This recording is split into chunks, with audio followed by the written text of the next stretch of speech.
Yo, yo, what up? Let me get some of this,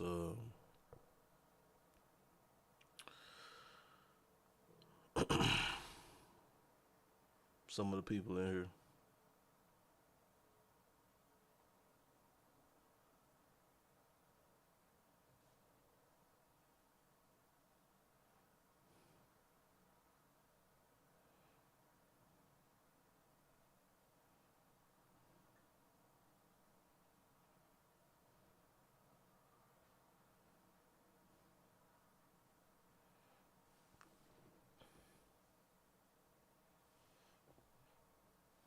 Just gonna get this link out. Get this link out to the people. Share copy.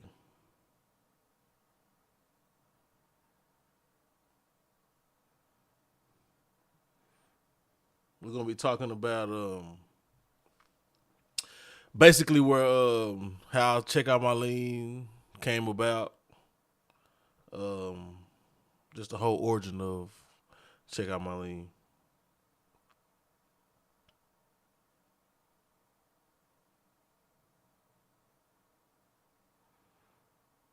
Get some people up in here.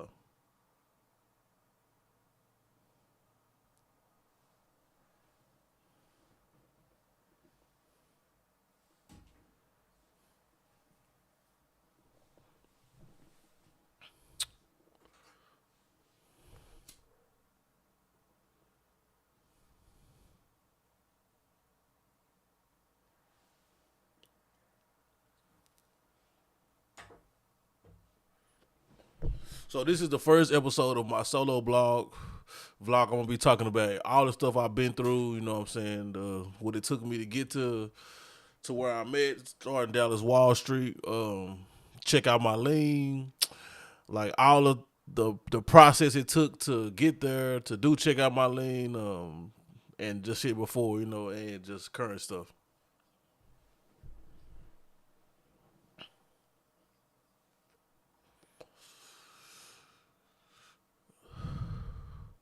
So I'm trying to get a little more. I'm gonna let a little more people come in. Try to get a little more people. Hold up.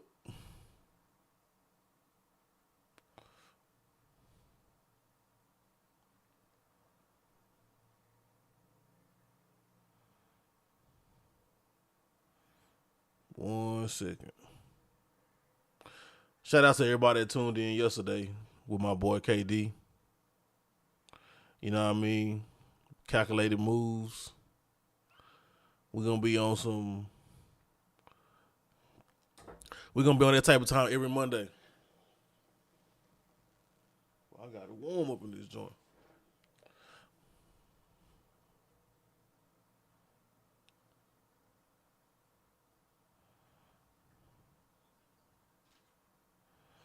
Every Monday. Let me post this. Post this one thing.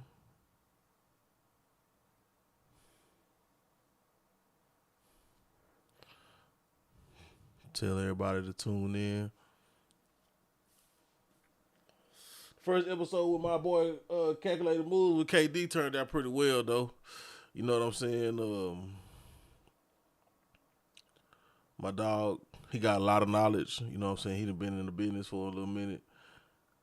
And I just wanted to do that with him because he been on the same page with me for a long time. I like his insight. I like his insight on the game and his knowledge on the game.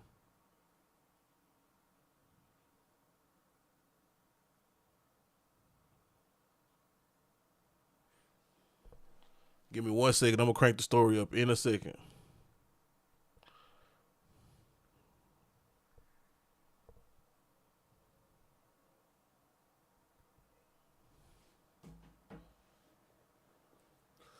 Oh, it's hot than a bitch up in here. All right. Now whoever catch it, and we should be good.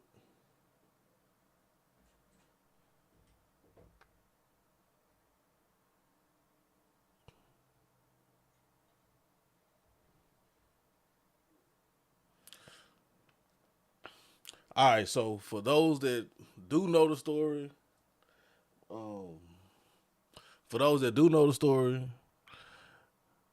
you know what I'm saying. If you was there, you know what happened. And if you don't know, you know what I'm saying, sit back and listen. So basically, to make a long story short, to this to make that another video, but I was in a group, a rap group, from the moment I started rapping all the way up until I got to college. And I wasn't gonna even.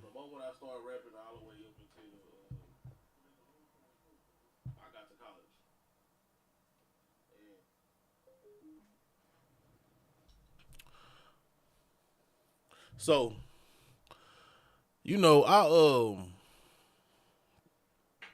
I decided to like I wasn't gonna rap.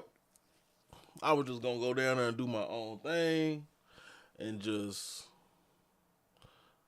know what I mean. But I had to. I ended up meeting DJ Black, and I ended up meeting DJ Black through somebody that I knew, like a mutual friend. And really, man, hold on, man, it's hot as fuck. I can't even count.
All right, I'm back. We're gonna start this over.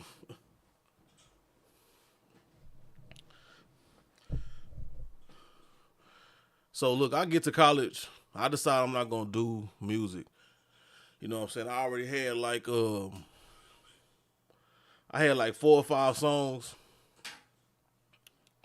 I had like 4 or 5 songs I recorded like my senior year going into my freshman year my freshman year. And so I had these records and my homegirl that I ended up knowing down there, she had got a hold to a sample CD that I had. And she was just like, bro, this go hard. You know what I'm saying? I had this record called Kodak.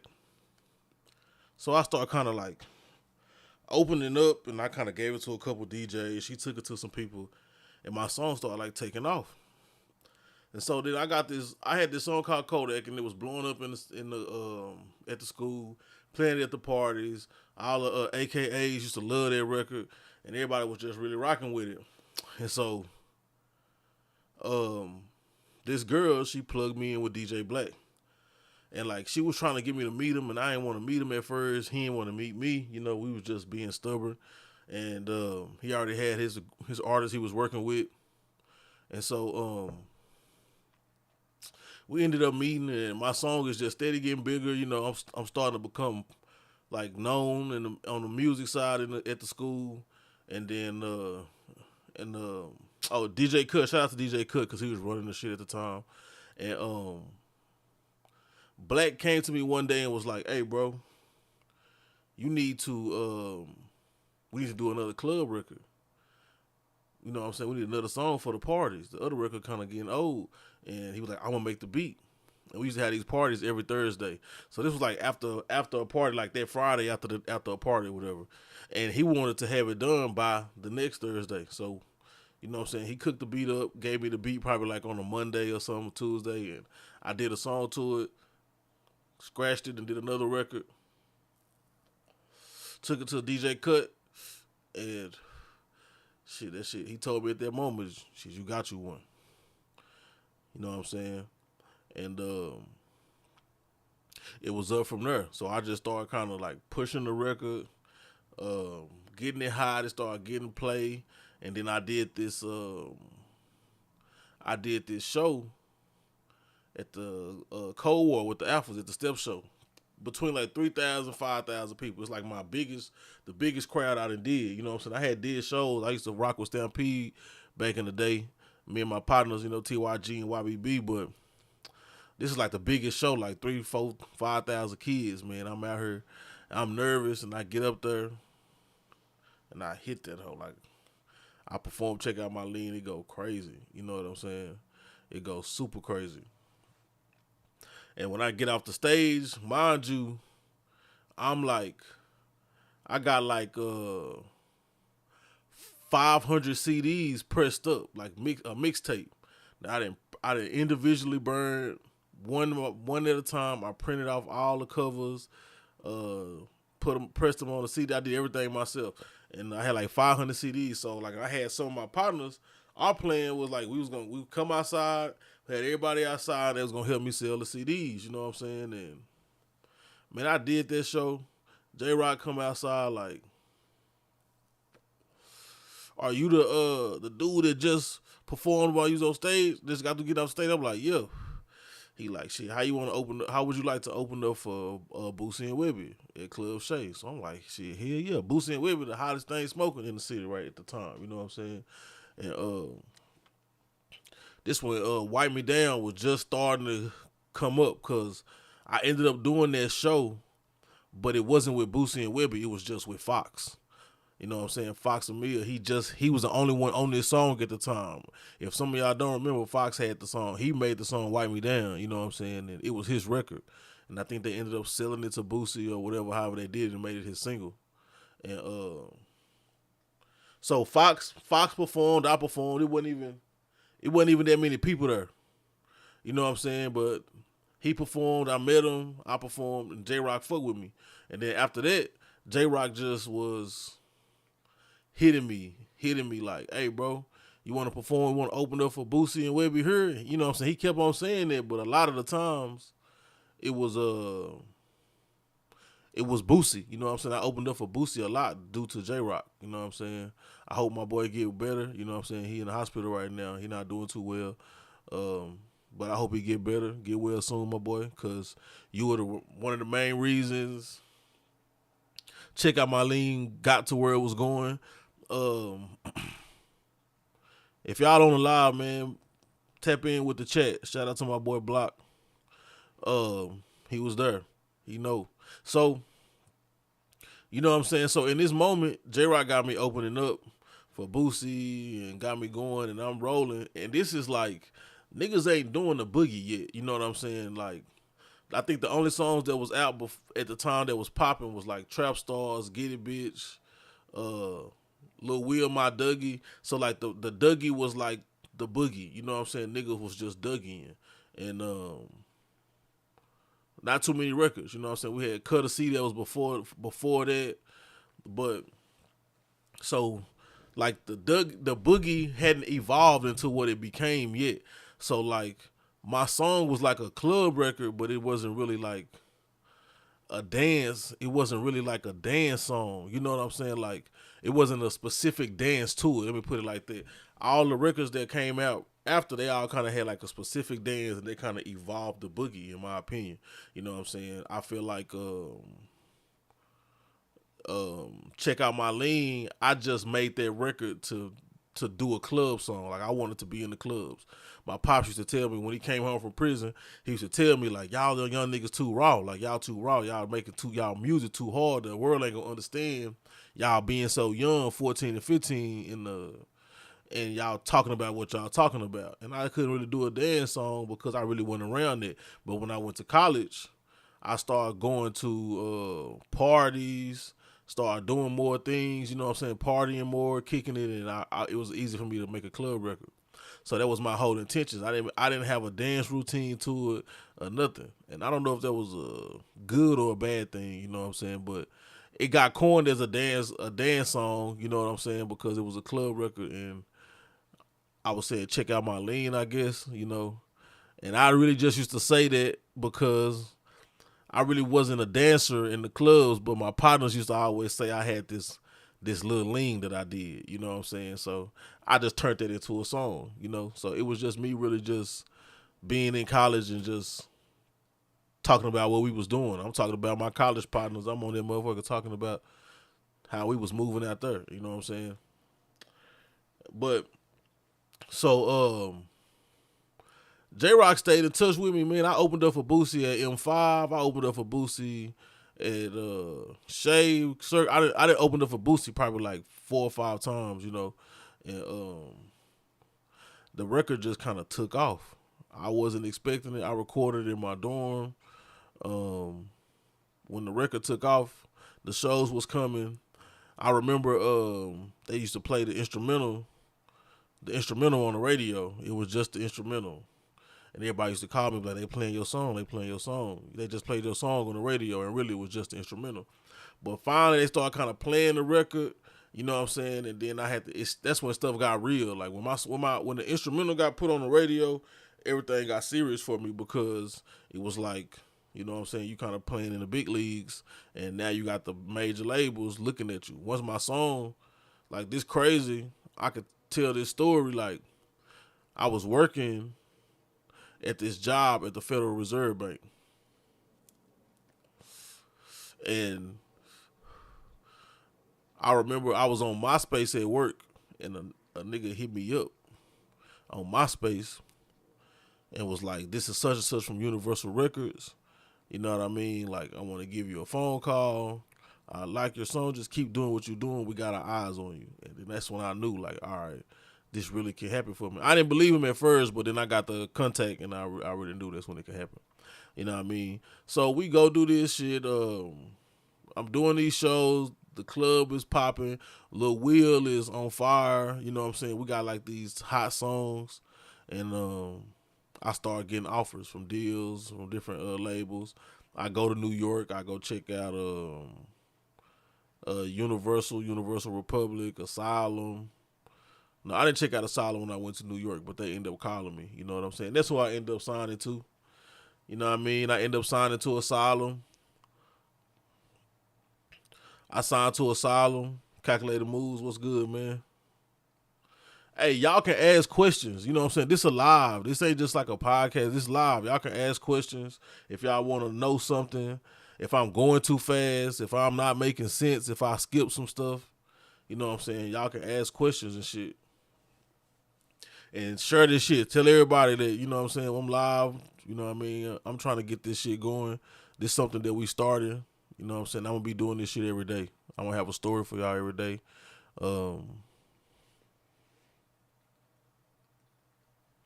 Every day. So, where was I at?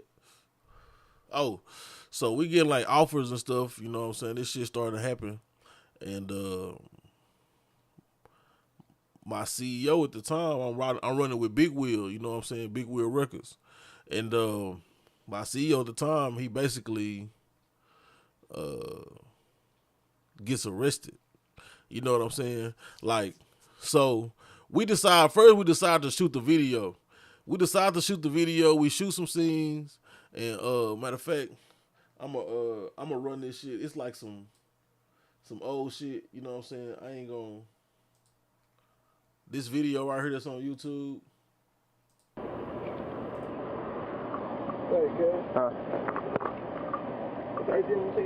I got a 20 spot on me. I got a 20 spot. How much you charge?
So, we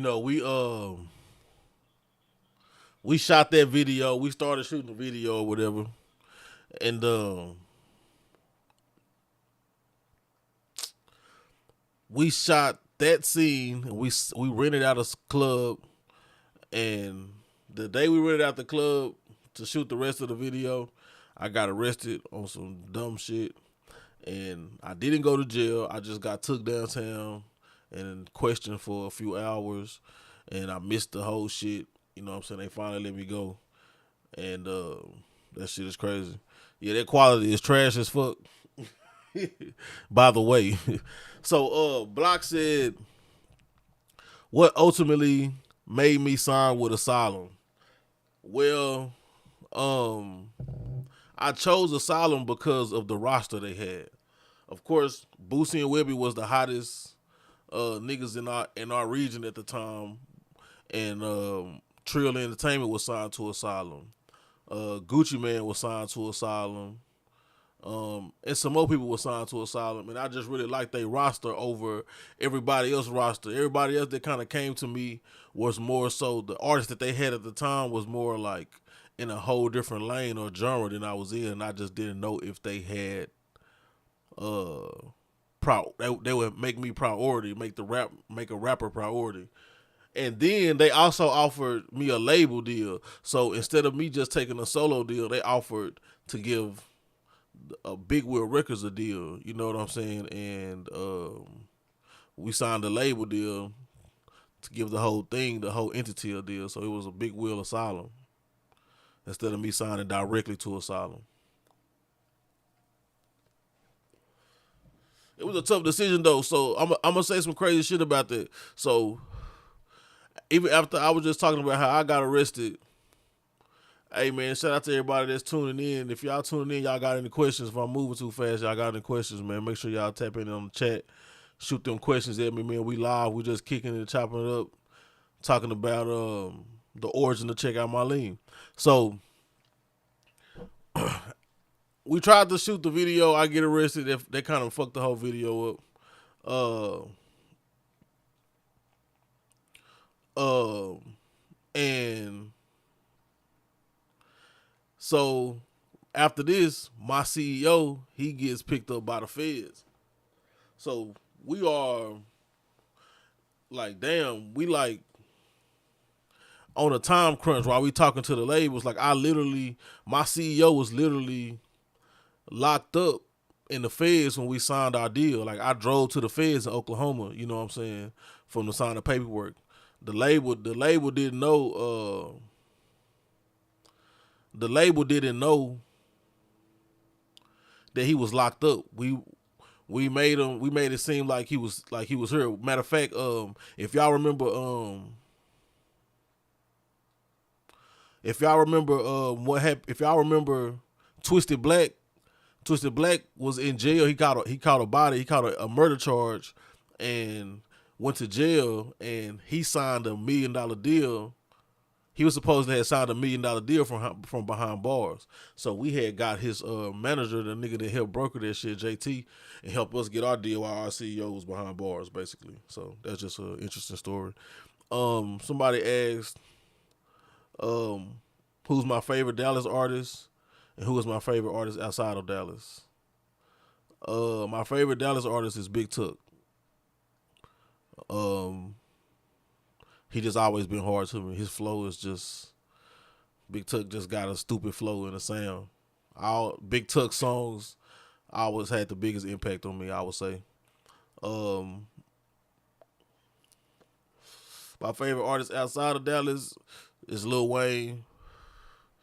I've been a Cash Money fan since the beginning of time. I love Juvenile, BG, all them. Lil Wayne became the greatest of all time, and I was able to be signed on a major deal in the industry during the same time Wayne dropped Carter 3 and sold 1 million records first week, so I got to see a lot of this shit firsthand, which goes into... First, before I talk about what Calculated Moves asked me, I'm going to say, somebody said whatever happened to Bowleg. Bowleg got locked up Bowleg got locked up, but he came home. He back home right now. I actually just ran into Bowleg about a week ago at the gas station, and I got his contact. But he back at home, still doing this thing with the Salvation Army with the kids and working with the youth. So shout out to Bowleg. But so yeah, Wayne was my favorite artist. You know what I'm saying? And so during this time, Lil Twist, you know what I'm saying? I've been knowing Lil Twist since he was a young nigga. Like, he used to run around Big T and be with Diamond D and them. And Lil Twist was with Young Money. He was running with Young Money. And because before Calculated Moves asked me to tell him about the time I met Nicki and Khaled before they blew up. So this is how I met Nicki and Khaled. I met him in the same weekend. I went to the 2008 BET Awards, and I was out there, and Lil Twist, I think Lil Twist hit me, or I hit Lil Twist, and I was like, I'm in LA, and he like, we in LA too. You know what I'm saying? And he like, Lil Wayne finna shoot a video, and he was like, pull up. So I pulled up to the, I was at the Got Money with Lil Wayne and T-Pain video shoot, and I was at the Millie video shoot. It was in LA. He shot them both in the same day, directly across the street from each other. He actually walked from the parking lot in his trailer from Millie and walked. If you watch that video, he goes out his trailer, he walks into a bank across the street, and that's where he shoots the Got Money video. So I was there the whole time. I was able to kick it with them. I met Nicki Minaj at the video shoot. It's so funny. I was so starstruck though by Wayne that I didn't even want to be in the video. They asked me to be in the video, and I regret that shit because I could have been in the video. I just felt like I wasn't just fly as fuck. I'm like, if I'm being a Wayne video, I gotta be stupid fly, put on for the hood, and my stupid ass should have just got in that hoe anyway. Like, who gonna be mad that I'm in a Wayne video and I got a black tee on and some black forces? You know what I'm saying? That was just my mentality back then, though. You know what I'm saying? But I did meet Nicki on set. And I also met DJ Khaled, but I met DJ Khaled at the BET Awards. You know what I'm saying? I met T-Pain on set, and I met Nicki on set. I didn't get to chop it up with Wayne. Wayne was either in his trailer or on set. And the same thing with T-Pain, but I was kind of like, I had stepped outside at one time, and I ended up by his trailer, and like, as soon as he came out, we chopped. He spoke. You know what I'm saying? But yeah, I met DJ Khaled at the actual awards.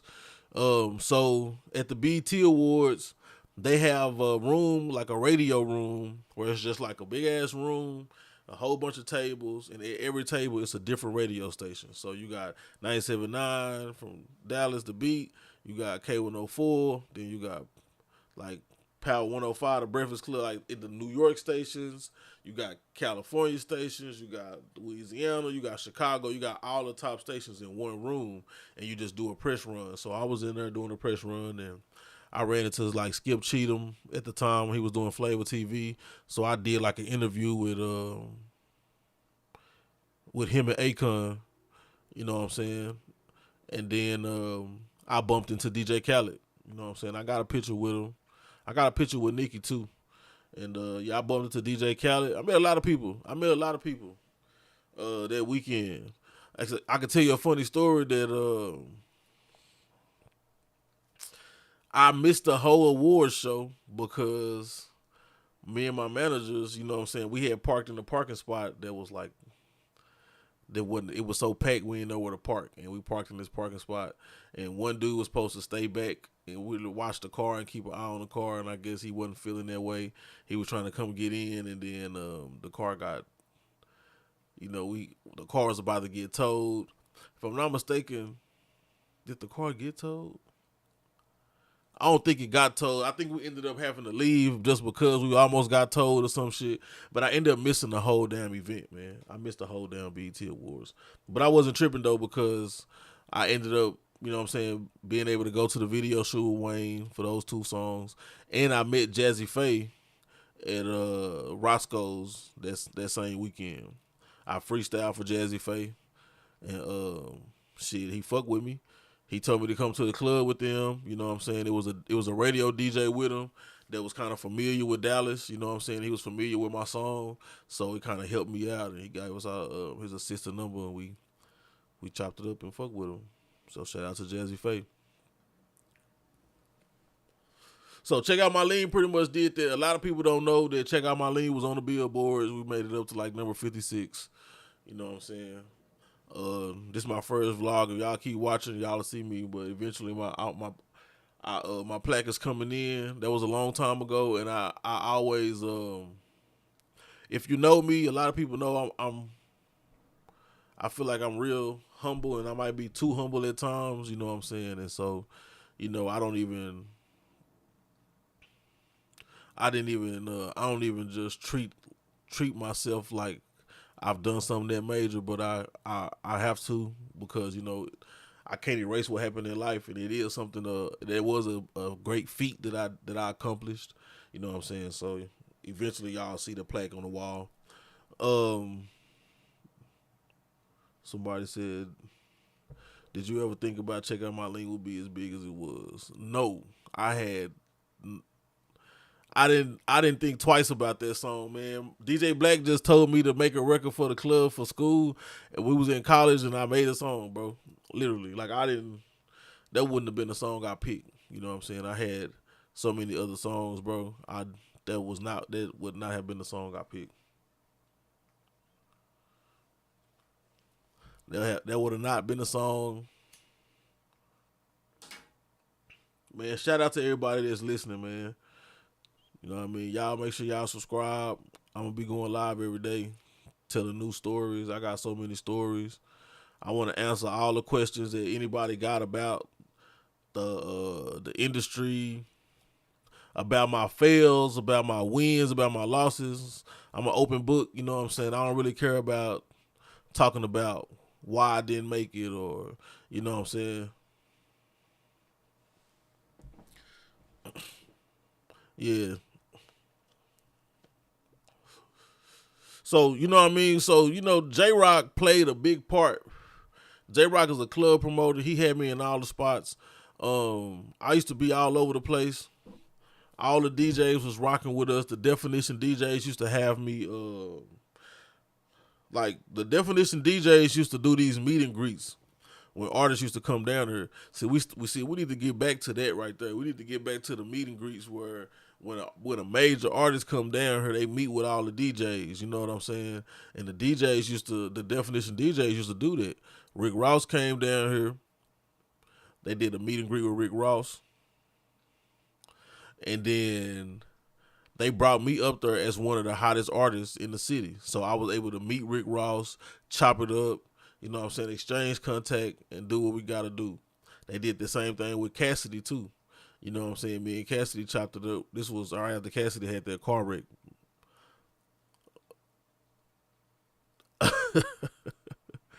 Hey. Nah, ain't nobody asking about no Illuminati. They weren't worried about Lil Sean. But what I will say is, Check Out My Lean never got a video. You know what I'm saying? Well, all the artists from Dallas, if y'all pay attention, every artist that signed a major deal in Dallas dropped a video and was on 106 & Park. You know what I'm saying? Except me. And that's because I don't have a video. I don't have an official video for Check Out My Lean. I literally was the only artist out of that batch. Or one's your favorite Jordans? No, ones are not my favorite Jordans. I wear ones though, but ones are not my favorite Jordans. I think my favorite Jordans might be the 11s. Either the 11s, my favorite Jordans are the 11s and the 3s. Those are my favorite Jordans. I can say the significance of these ones are, so I never dropped a video. We shot a video. We started shooting a video because And then we had another segment of a video, and I missed that segment of the video because I got arrested. Me and my pops got arrested. Our house got hit by the drug task force, and we got arrested. My pops went to jail. I was just interrogated for a long time, and then I was let go. But I missed the whole shit. Our house was like busted wide open, and all our shit was fucked up. So I missed the second half of that video shoot. And then we got everything together. I ended up doing a show for the owner of Club Shay. I did a show for his daughter. I did a performance for his daughter for her birthday to get the club for free. I get the whole club for a day. I bring out everybody. We shoot the video, and the video came out super trash. Like, so bad I could cry. And I never wanted this shit to see the day ever. I was so embarrassed. I was so fucking mad, bro. And I never put the video out. Just plain and simple. I just never put the video out. I seen that video and it was terrible. I do have the video though. I do have the video.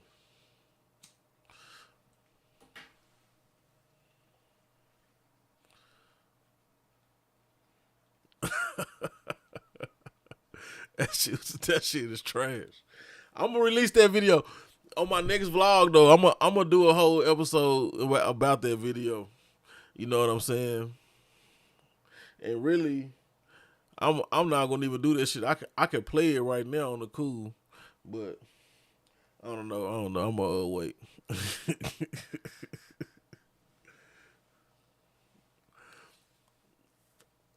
I will wait. That shit is crazy. I'll probably put that shit out tomorrow or something.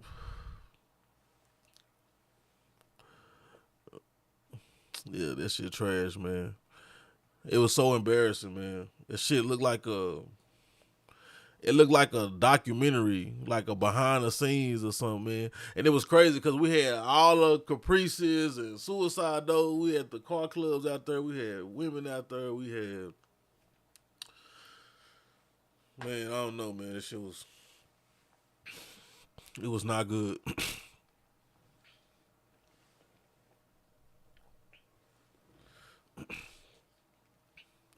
And it's like everybody around me, man, all my peers, you know, they was dropping, hitting 106 in Park, all on BET, and just getting bigger and bigger, and I couldn't do that.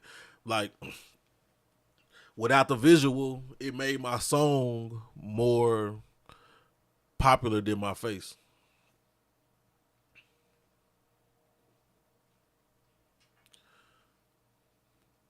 Yeah, I'm gonna have a guess, but yeah, I'm gonna have a guess. I'm gonna have a guess on. I don't want this to be like this. It's not really a podcast. You know what I'm saying? I don't want this to be a podcast. I want this to be more interactive, just like a live that's going to YouTube, live streaming. You know what I'm saying? It's like, man, I watch what's going on every day. I pay attention to the industry. Some stories from BFL.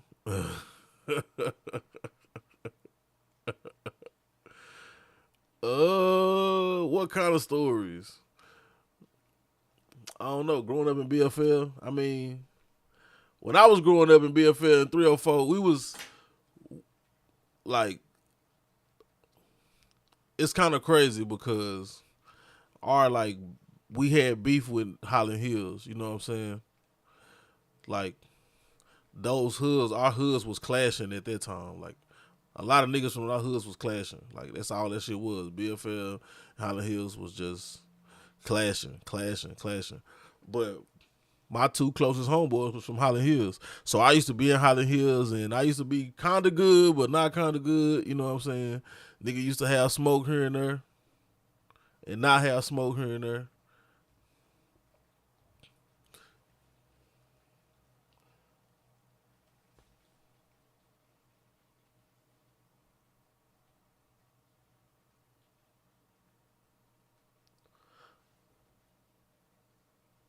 Tell them about the guy dressed up like a woman and came into the school.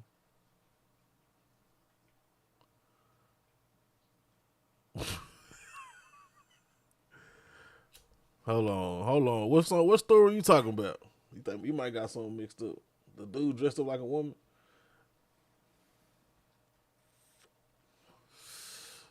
They came into the school. You talking about? I don't know. You talking about? I think you might be talking about a story that my pops. But I'm gonna be having guests. I did a podcast. I did an episode yesterday, not a podcast, but me and Calculated Moves that's in the chat right now. We linked up yesterday. I want to talk about Dallas Wall Street.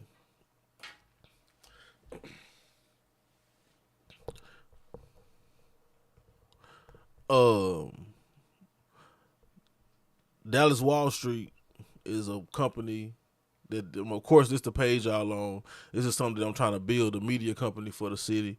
You know what I'm saying? I really want the people to get on board with this because I'm building this for us. You know what I'm saying? I'm building this for us. What was my favorite city to perform? Honestly, my favorite city to perform was probably you know what? Wichita, Kansas. Wichita, Kansas probably was my favorite city. I used to go out there and those shows used to be crazy. San Antonio, I had some crazy shows in San Antonio too, but Wichita, Kansas, that was my spot. Didn't y'all know DSR early on?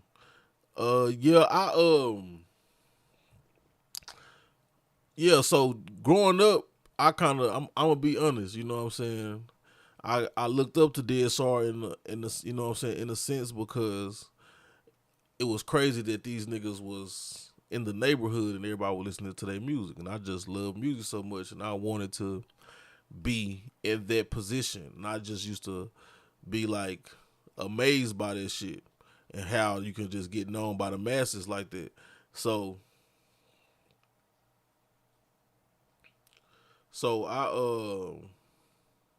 I had a song in high school called Deal With It, you know what I'm saying? And that song took me to a few places that ended up putting me in the same room with DSR.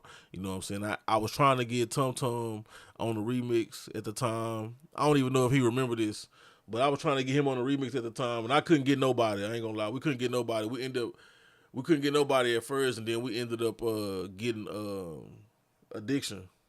We ended up getting Addiction from DSR on the remix for my song, Deal With It. And then that's kind of how I kind of started being cool with DSR. I probably was about like 15, 16 around that time. Yeah. For sure. Man,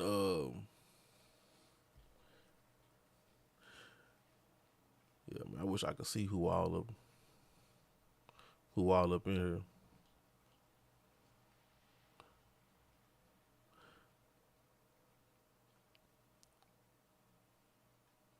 Yeah, man, we new to this shit. And I'm gonna be showing like a few different clips and stuff. You know what I mean? Today just the first live. Was my rap name always Lil Sean? Yeah, I'm a fool with it. Deal with it, yeah. No. Well, no. Nah, but for the most part, yeah. Like when I started dropping music and putting music out, my name was Sean. I was Lil Sean. All the way up until, you know what I'm saying, I changed my name to Sean Poe. You know, everybody was still kind of me. I feel like Sean Poe is still Sean, you know what I'm saying? It's all in the same bracket, but everybody was I had my first rap name was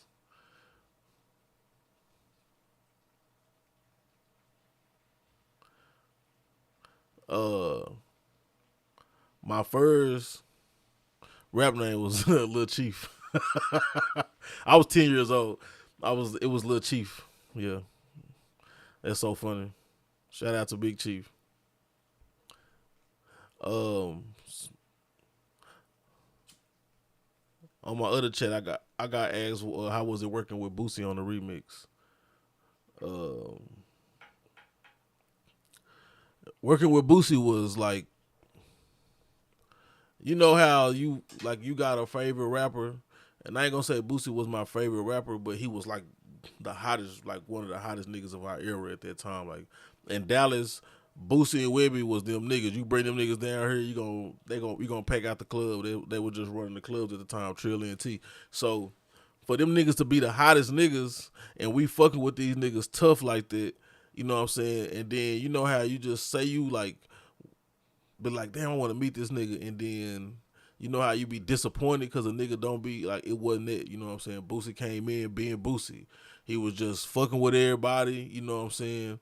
At the time, I remember I told you my CEO had got locked up, so we had a studio downtown, but everything got seized, like all this shit. So he had a few properties, and we had a studio in the house, like off in the hood, like off of Marsalis and in Ewing and shit, and in Illinois and shit. And we brought Boosie to the crib, like over there, you know what I'm saying? But it was set up like a studio. We had a room set up like a studio and all that stuff. And he came in, he fired up some green, you know what I'm saying? He said it was from Charlotte. Uh, he said it was his favorite strand. What was it? It was something from Charlotte though. And he was like, yeah, this is my favorite shit. You know what I mean? Woo, woo. And he fired that shit up, and he passed that shit around. He passed that shit around to everybody.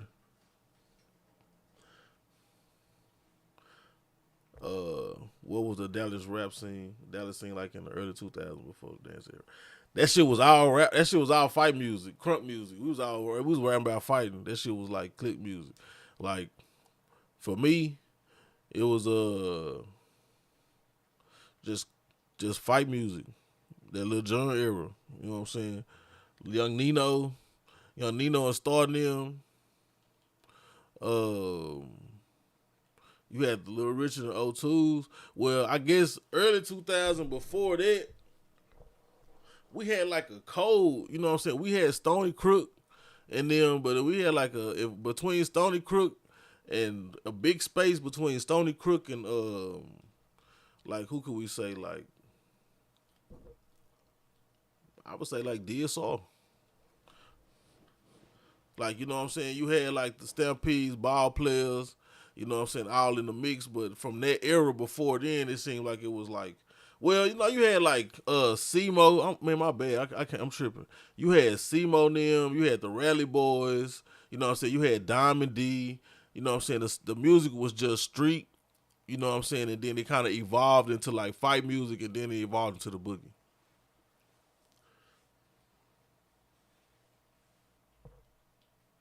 Is there any other artists from Big Wheel that you think could have made it big commercially?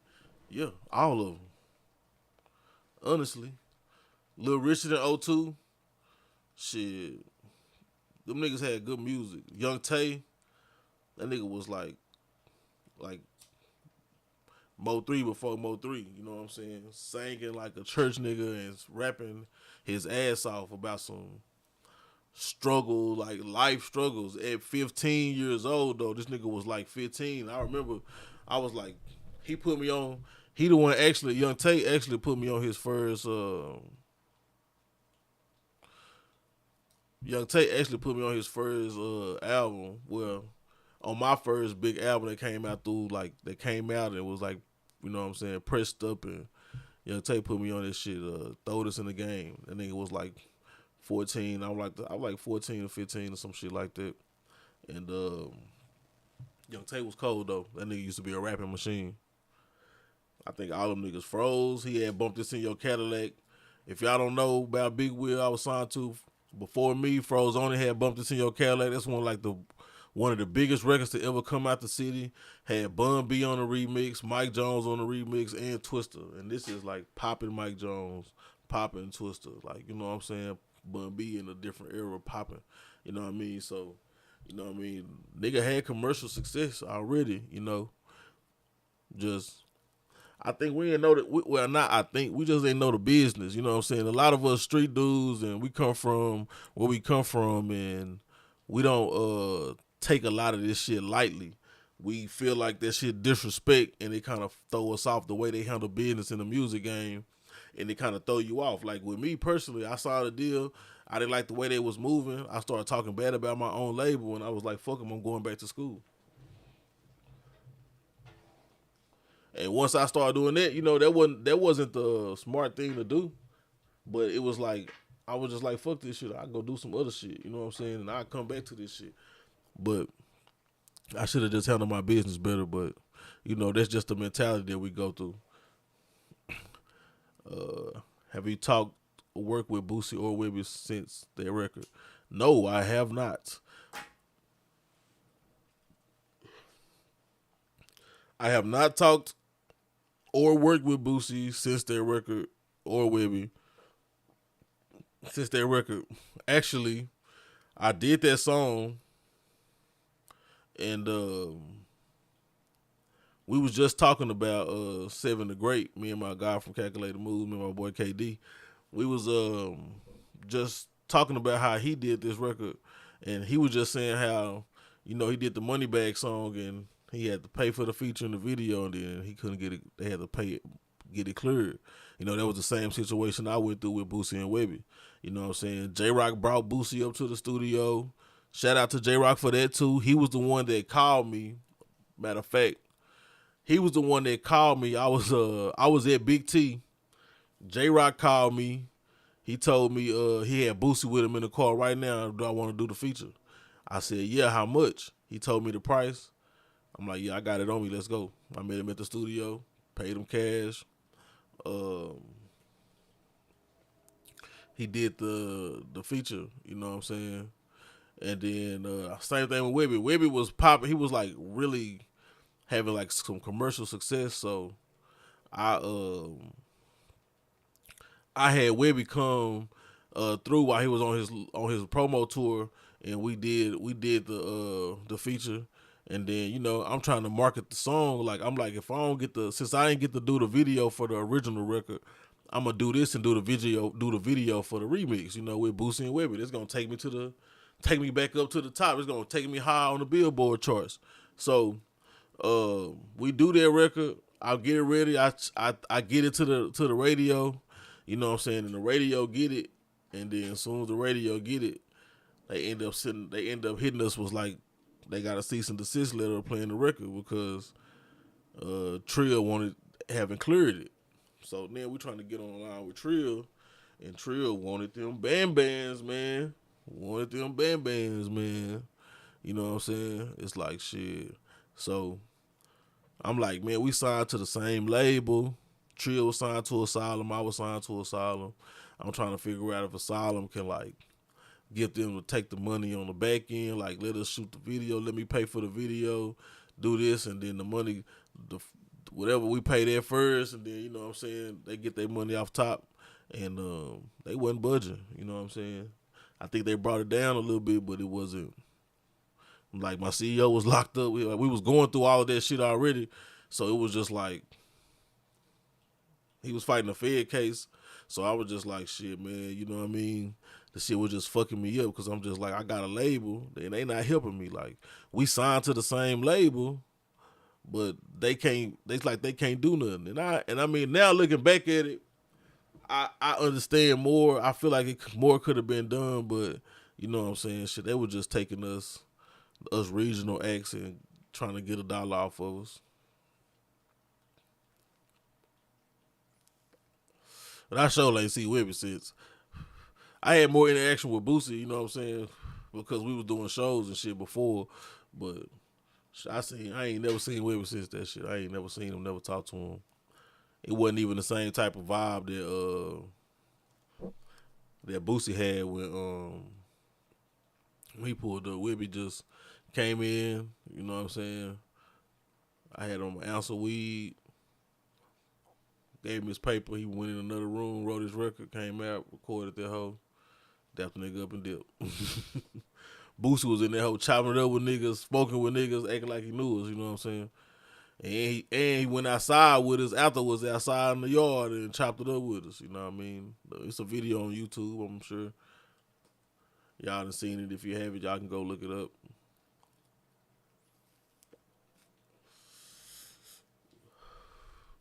But yeah, man. Any more questions before I head out? I'm gonna go ahead and wrap this live up.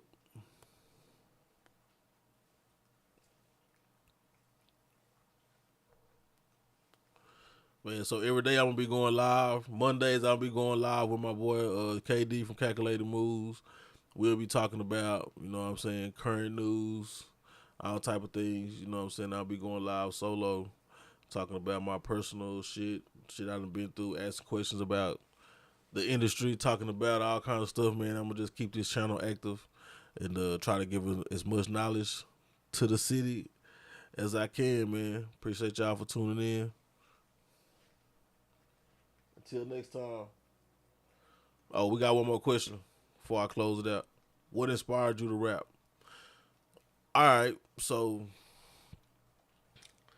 I already love music. You know what I'm saying? Like, I was already into music, but it was this one year when I was 10.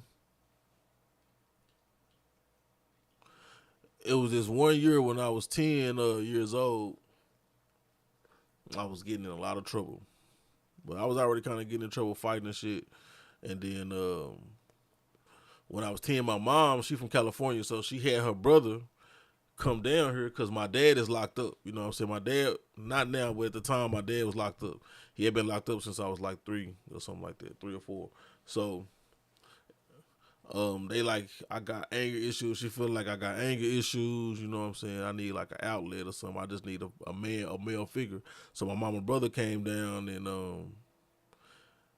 he came down and he was trying to show me how to figure out a way to channel my anger. And the way we ended up figuring out was music. You know what I'm saying? He was telling me to write a song. He helped me write my first rap.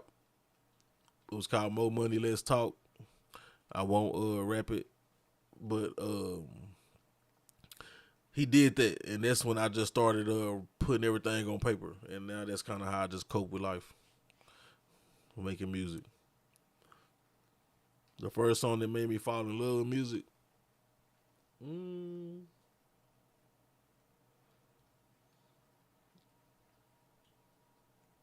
that made me fall in love. That's crazy. It's probably like I don't know. It would probably be like a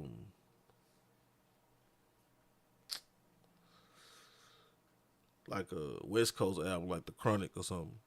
My mom, I told her she from California, so my mom had a party, had a Chronic party, you know what I'm saying, when the album dropped. You know what I'm saying? And, there's some songs on that shit. I just was listening to the Chronic like yesterday. It's like, that's probably, I wouldn't say a particular song, but probably that album. You know what I'm saying? My mom loved music though, so that was me. Like, I just grew up loving music.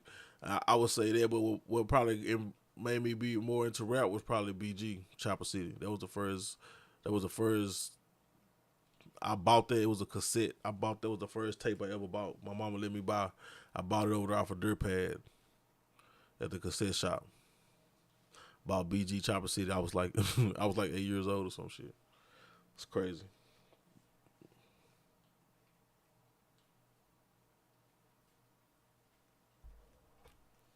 First Michael Jackson song that I remember or that put me on to Michael Jackson.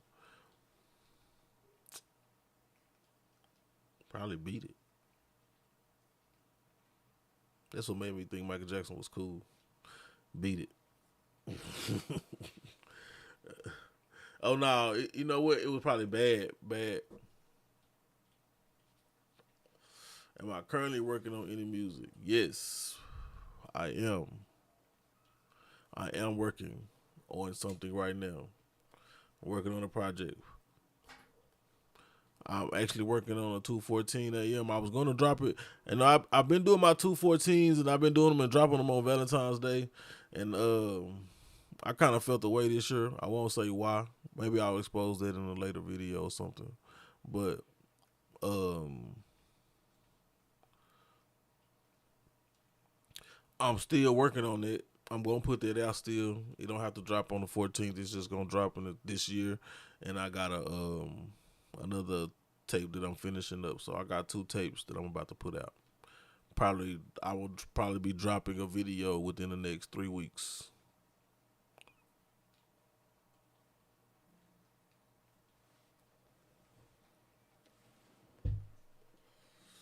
In the next 3 weeks, for sure.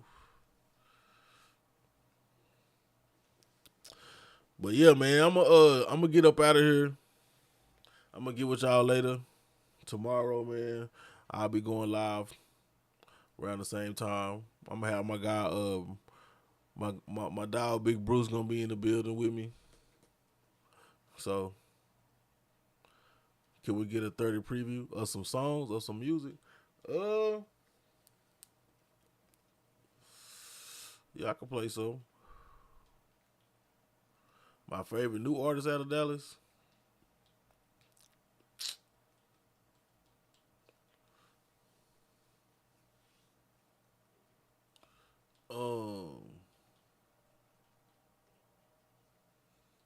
Man, I like Big Extra Plug.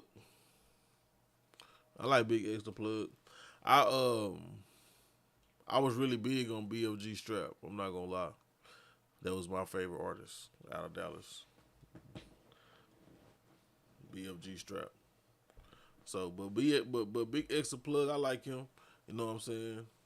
He remind me of my guy C Strugs a little bit. I feel like he holding it down for sure. I'll probably play some, bro. Will we see any more interviews? Yes. I got interviews coming. I have some shot already. I just haven't put them out, but yep, definitely gonna be some interviews. Let me see. I don't know how. Oh, you know what? Could I play? No.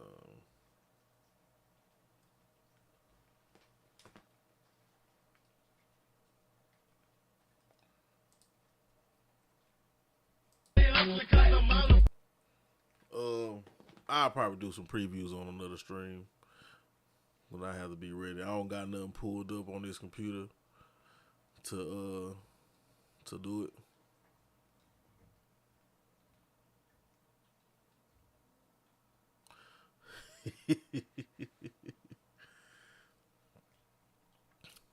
So yeah, man, I appreciate everybody tuning in, man. What you think about Bumpy Johnson? Oh man, you know what? I like him. But I haven't heard a lot of his music though. You know what I'm saying? He sound like Mo3 a little bit when he sing, but his rapping style don't sound like Mo3. So that's cool. You know what I'm saying? I feel like that's just kind of like a Southern Dallas sound anyway. Um, Not necessarily just a specific to Mo3 sound, but yeah, I like Bumpy Johnson. I'm not gonna lie, I like a lot of artists that's in Dallas right now. You know what I'm saying? I like a lot of these artists, but I can't lie. BFG Strap was the one that had my attention, that had me like listening to his music, like going and finding his songs. You know what I'm saying?